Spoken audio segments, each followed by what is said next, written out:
Okay, buddy. Well, these are my disclosures. They're all literary. And I tell you, I can't tell you guys enough about the Reverend McCarty. He's a friend to die for. And, I was a decent football player. He was a great football player and an even better person. This is Mary Elizabeth, who lives in Denver, and her future husband, Chris. I want to make as many visits as I can out there to the Reverend and Miriam. But if you can hear this, Eric, you got a gift, my friend. You got a gift. Oh, yeah. Yeah. You saw that there was something that I was trying to do, and you figured that out. That's why you are who you are. That's right. That's why he is. So we live in a stressful world. This is a typical day in healthcare, sports medicine. It starts out pretty good. And then say hi to the camera, Mom. Goes downhill. And before you know it, your whole day is a disaster. So this is serious stuff. Burnout is on the rise. Up to 56% of PGY2s are burned out, and 40% of surgeons in general surgery field, particularly. And medical students, any of them in the audience, 47% of you are burnt out at one time, 50% of residents, physicians, 46% by Shanafelt. I married an ICU nurse. The second highest rate of PTSD is SICU nurses and behind combat veterans. So we're here to talk about what I learned the hard way, how to stay energized the entire life. We're talking about managing your ego, how to live in the moment, how to prioritize relationships, protect boundaries, the hard no, the slow yes, and how to nourish your soul and live a meaningful, honorable, service-filled life. We have a choice. We have decisions we can make every day. God gave us free will. We can decide to minimize energy drains. We can maximize energy sustenance. So the big question would be, how happy am I? Because happiness matters. It's a great book. There's several books I want to mention in the course of this talk. Maybe you can write these down and give Ellen the handout. But there's a book by Sean Aker called The Happiness Advantage. And he says that, success doesn't lead to happiness. Happiness leads to success. People that are happy are more creative. They're more motivated. They're more resilient. They have more energy. And those of us that provide care, they have more compliant patients. We provide better care. We have more to give. And in Philadelphia, where I get sued BID, happy providers get sued less. So tell me, folks, would you rather listen to this person for instructions or this person? You tell me. So this is a great book that those of you who haven't read, anyone over age 20, I give this to my kids. This was a classic when I was a resident. Stephen Covey back in the late 80s. Your life is a product of your decisions, not your conditions. Which means this is Viktor Frankl, who Covey expanded on his work. Between stimulus and response, there's a space. In that space is our power to choose our response. In our response lies our growth and our freedom. So we have the ability in every event to choose a response, right? We have free will. And Frankl goes on to say, everything can be taken from man, but one thing, the last of human freedoms, to choose one's attitude in any given set of circumstances, to choose one's own way. This guy is a hero. He's a Holocaust survivor, Auschwitz, and he wrote about his experience. He said, everything but one's attitude can be taken away. So the Navy SEALs take this concept of ownership. Own your stuff. Own your happiness. Own your marriage. Own your practice. Things aren't going well in your life. Own it. So people that own their lives recognize that our ego is always working to sort of sabotage our success, sabotage our happiness. Our ego, and the real word ego stands for, in my belief, edging God out, right? It's a pseudo self. Our mind creates it. It's selfish. It's never satisfied. It separates us. It enables accomplishment, but at the expense of happiness. I know a lot of big egos in medicine. They accomplish a lot, not very creative stuff, by the way, but they accomplish much, but they're never happy. How do you handle your ego? First of all, you have to be aware when it's activated. Whenever we're really angry, defensive, fearful, when we're judgmentally, particularly, when we're perfectionistic, That is our ego at work. How do you know to get away from it? Recognize that this is not going to bring you peace. I create space. I just watch it. I watch it, and then I act upon my values anyway until I get to my present moment, until I connect to my source. So we're not our feelings. We all get negative feelings. We get bombarded with negative thoughts. Negative thoughts happen, just like your heartbeat happens. You know, you can believe these thoughts, or you can just create a little space. You can just watch them and realize that they're not us. They're just feelings, right? And then we can choose, because our God-given free will, what we give attention to. Perfectionism is something I struggled with for years. I still do. Perfection is an illusion. It's associated with anxiety, depression, eating disorders. And those feelings of perfectionism, they're not from your source. You're always feeling like you're falling short. And I'll be the first to say, I've been in practice for 30 wonderful years. When I first started practice, Eric, I would do this 60-minute mastectomy. It had to be perfect, right? Boy, was I tired after 2 cases. That didn't last long. So how do we get rid of some of this baggage? We have to learn to be resilient, to live in the moment. Living in the moment has been called the end of suffering by many spiritual writers. Anxiety, worry, guilt, obsessions, grudges, judgment, perfectionism, all that stuff goes away when you become present. And also, when you can live in the moment, you get clarity. You can connect to your source as you see your universe, your God. You know, over 2,000 years ago, the Chinese wrote Lai Tzu. If you're depressed, you're in the past. If you're anxious, you're in the future.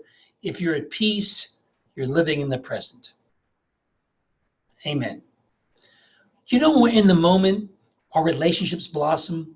We're open to inspiration, passion, enthusiasm. The word enthusiasm is from the Greek, entheos, in God. We forgive. We forget. Every day's a new day. And then we can bring our A game to work and at home. When our twins were little, my wife and I were both stressed out. We had some battle royales. Like, I bring that baggage to the OR. And now I realize, you know what? Yesterday was yesterday. Today's a new day. And my faith, you know, is a great expression. Don't let the sun set in your anger. Such wisdom. When we're in the moment, we're more efficient. There's lots of literature now about multitasking. It doesn't really work. We think it does, and we all do it still, but it doesn't really work. Let's watch Kramer drink and smoke at the same time. Now, do you think he's enjoying either one, the cigarette or the beer? I don't think so. When you do many things at once, you lose the quality of what you do. How do you develop mindfulness? Well, you have to practice. This is a great book, another book, number 2, The Power of Now by Eckhart Tolle. This is a godsend book for me, because when I learned to live in the moment, my surgery times went down. I was having more fun. I was more creative. I was closer to my wife. All that other stuff, that other static was gone. So I took a course in mindfulness too. And Michael Bain, who taught the course, said, whenever you get really stressed out, just stop, breathe, and just be. Just be. In my faith, I realize when I'm in the moment, I got nothing to prove. My God loves me, who I am. That's who I am. Here's an example. I struggle with this. I did a lot of trauma work over the years. You're in surgeon with that perfect reduction. And I can tell you, the orthopods, I had many a 2-hour ankle fracture, you know, like, had to be perfect. Now I realize, stop, breathe, and be aware of when perfectionism takes over. Just watch it. Get back to the present moment, your anchor, and then real inspiration, real creativity kicks in. You realize, this is good enough. This is good. So let's talk about mindful relationships. Those of you that can get on the journey, and if your relationships aren't in good shape, forget about it. It's been determined that maybe 80% of our happiness is by your relationships. I could be the greatest doctor, greatest surgeon in the world, but if Marie and I aren't doing well, it means nothing. This is my twin brother, Mike, and my daughter, Anne Marie. Mike's fighting cancer now. You don't think a day goes by where I don't thank God that he's still with me, and I don't call him every day, and I don't take my life for granted? So your commitment is going to determine your growth and happiness. We don't just enter relationships willy-nilly. When Eric McCarty showed up the first day of football at CU, I think he said, I'll try this out when it gets hard. No. He stayed at practice. He worked late. I read that Eric would carry cement bags on a backpack and run mountains. That's the commitment it takes to become excellent, as he was an excellent football player. So commitment in relationships is everything. It's transforming. And for me, I take the vows seriously, for better, for worse. For better, for worse. I think it's important to recognize it takes a lifetime to grow up. That's why you have to stay in there. Now, if you're in an abusive relationship or someone's really a jerk, get out.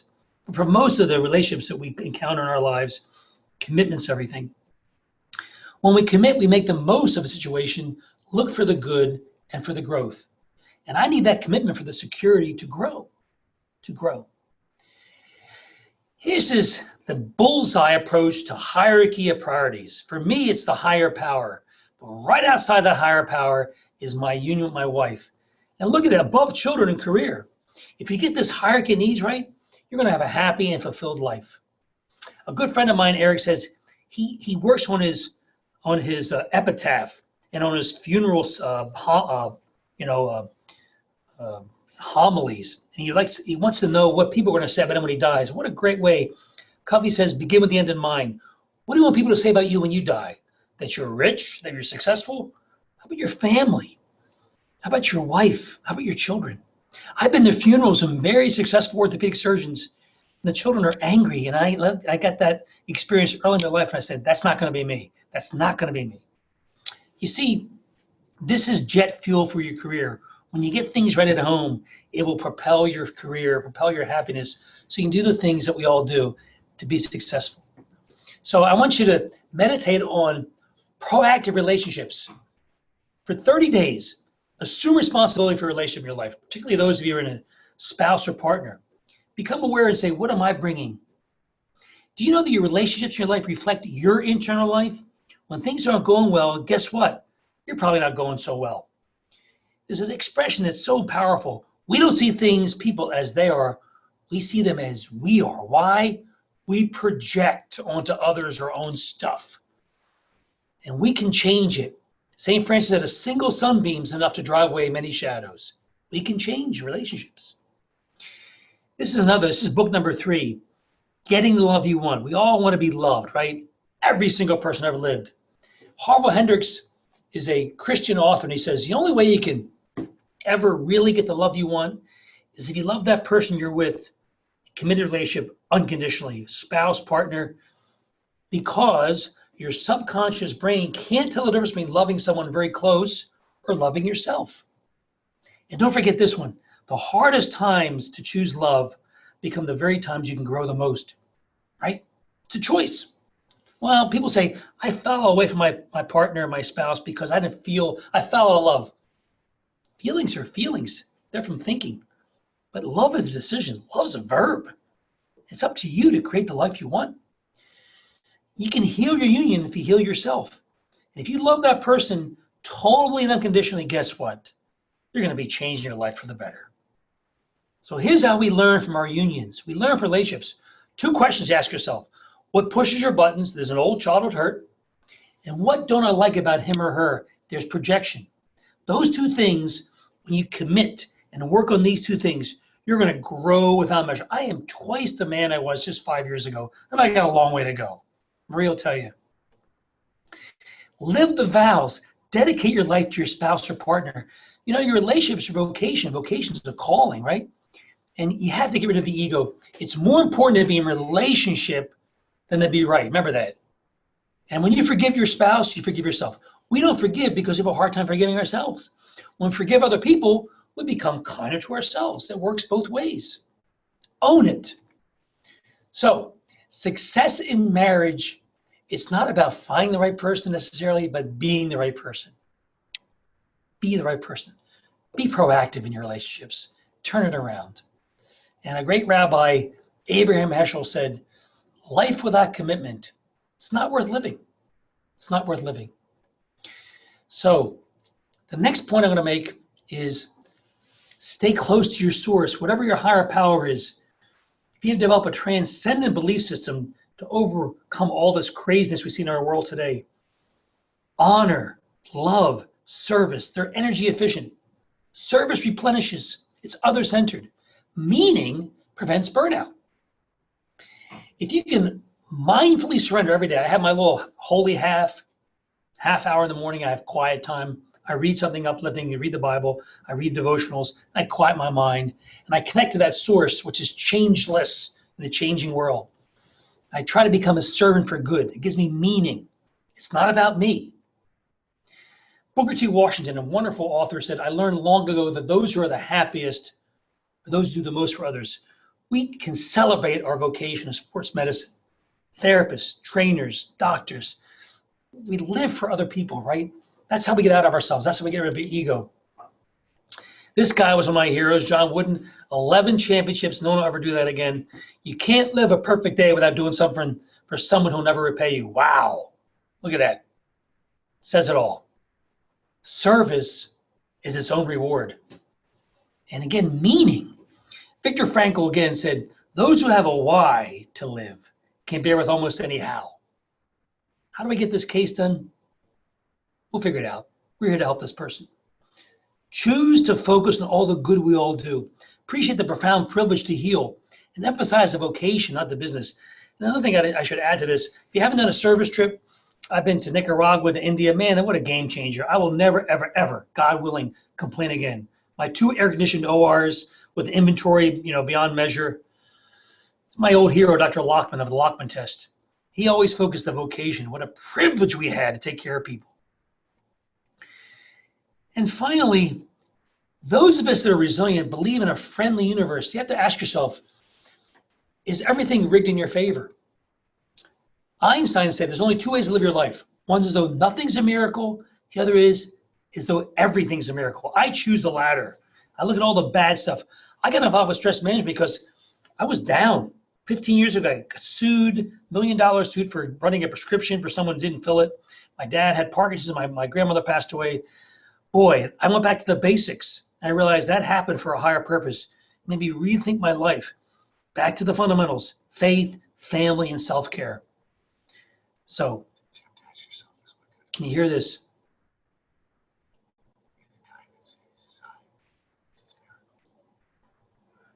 Are you the kind that sees everything's a miracle from signs?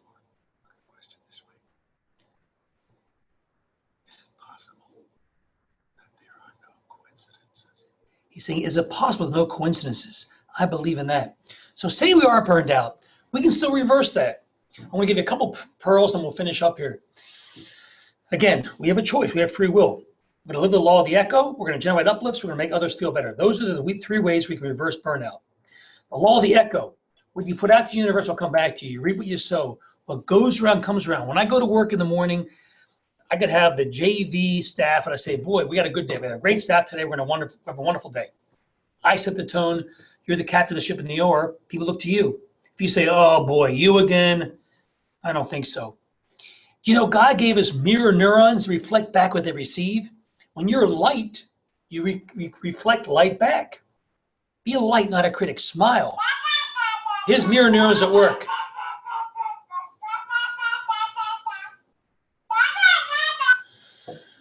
Wayne Sotile has written more about this than anyone I know, burnout.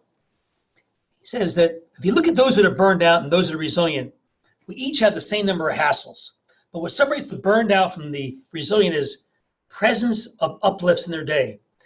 Absence or presence of hassles means nothing. It's the presence of uplifts in our day that determines resiliency. So I'd ask the audience, how do you get uplifts? You give them. You give them. It's your choice. Maya Angelou said, I've learned that people forget what you said, they'll forget what you did, but they'll never forget how you made them feel. Make someone smile.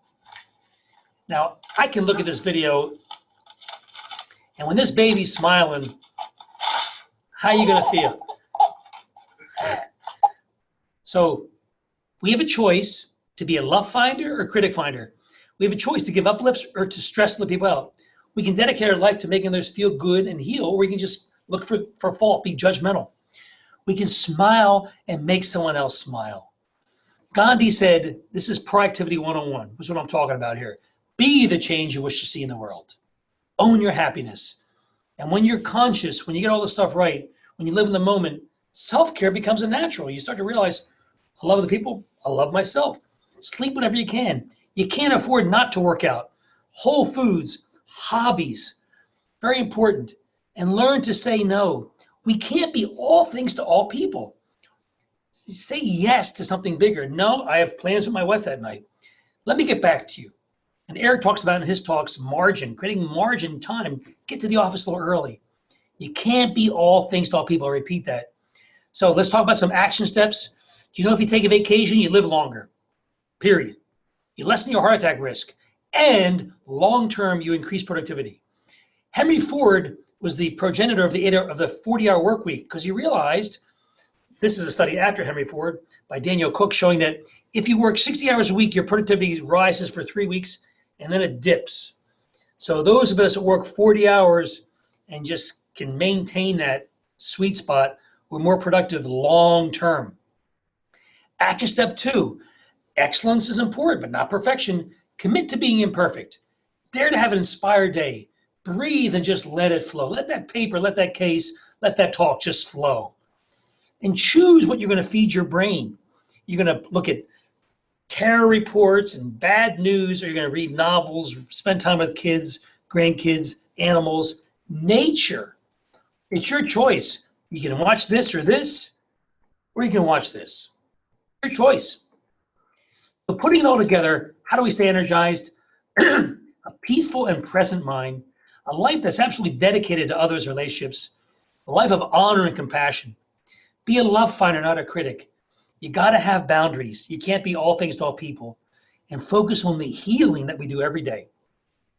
If you can quiet your mind, live in the moment, connect to a higher purpose, you're going to have peace, you're going to have clarity, you're going to have enriched relationships, you're going to have a loving and compassionate disposition. Remember, it's not about you. There's no limit what a man can do or woman can do so long as he or she doesn't care a straw who gets the credit. There you go. You have to follow your bliss. And you're gonna fail your big exam because school is the devil. Everything is the devil to you, Mama. Well, I like school and I like football, and I'm gonna keep doing them both because they make me feel good. And by the way, Mama, alligators are ornery because they're medulla oblongata. Bobby Boucher followed his bliss, and my daughter and I were happy enough and blessed enough to write this.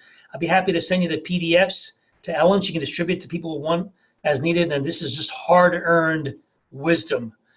I want to thank you for your attention, and I got to tell you again, Eric McCarty is a special friend and a special man, and I just an honor to do anything in the world for him or for him. Thanks for your attention, everybody.